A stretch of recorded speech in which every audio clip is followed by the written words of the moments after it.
হ্যাঁ বলছি তোমার কাছে মাছের ডিম আছে? মাছের ডিম হবে। এখন তো বর্ষাকাল, মাছের ডিম পাওয়া যায়। আচ্ছা 600 টাকা কেজি পড়বে। 600 টাকা কেজি? হ্যাঁ গোটা মাছ কেটে দিতে হবে তো। তাহলে 6 গ্রাম দেবেন তো? না দিলে 500 দেবো। 500? হ্যাঁ কেন আমাকে আগে তুমি 300 টাকা অ্যাডভান্স দাও, কেন মাছটা তৈরি করে বাড়তে কি না দেবো। হ্যাঁ তারপরে পেটটা চিপে ডিমটা বার করে তোমাকে ওদিন করে দিবো। উমার আমাকে খেপাচোদা পেয়েছে নাকি? কিন্তু খেপাচোদাই তৈরি তো মাছের ডিম কিনতে আসছে কেন? আমি এখানে মাছ বিক্রি করছি বকাচোদা? না আমি জিজ্ঞাসা করলাম, বাচ্চা আমি শুনেছি বর্ধমানে খেপাদার কাছে মাছের ডিম পাওয়া যায়। মাছের ডিমে বাবার বড়াটাও পাওয়া যায়।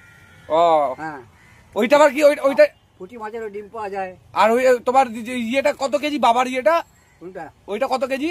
এটা কেজি, এটা না এটা বিক্রি নেই। তা আপনি তো বললেন পাওয়া যায়। না আমি বললাম মাছের ডিম পাওয়া যাবে আর পুঁটি মাছের কেজি পাওয়া যাবে। তাহলে আপনি এক কাজ করুন, পুঁটি মাছের ডিম দিন আমাকে 500। পুঁটি মাছের উঠে বর্ষাকাল পড়েছে তো অ্যাডভান্স করে দেবো আগে। অ্যাডভান্স নেই, 10 টাকা অ্যাডভান্স করছি। 10 টাকার দাম আছে রোমাই বাজারে, সবাই বাজারের মধ্যে কত যাবে মা বাজার করতে হবে। অ্যাডভান্স দিতে হবে তবে ডিম। আপনার ডিম আপনার পেছনে ভরে রাখুন। হ্যাঁ আমি ভরিয়ে রাখবো। আমার অনেক কাস্টমার মতো বাজার চাল অনেক কাস্টমার আছে। হ্যাঁ তেল দিচ্ছে আমার মাছের ডিমের জন্য। এনে তেল দিচ্ছে আপনাকে? নারকল তেল না সরষের তেল? ওই নারকল তেল হলো সরষের তেল। ওই প্যাকেটওয়ালা না সেই কোটোওয়ালা? না ভালো প্যাকেটওয়ালা। ও নিয়ার কোম্পানি। 500 গ্রামের না 100 গ্রামের? 100 গ্রাম। আরে বেটা আবার কি খায় রে? চুমুক দিচ্ছে বা।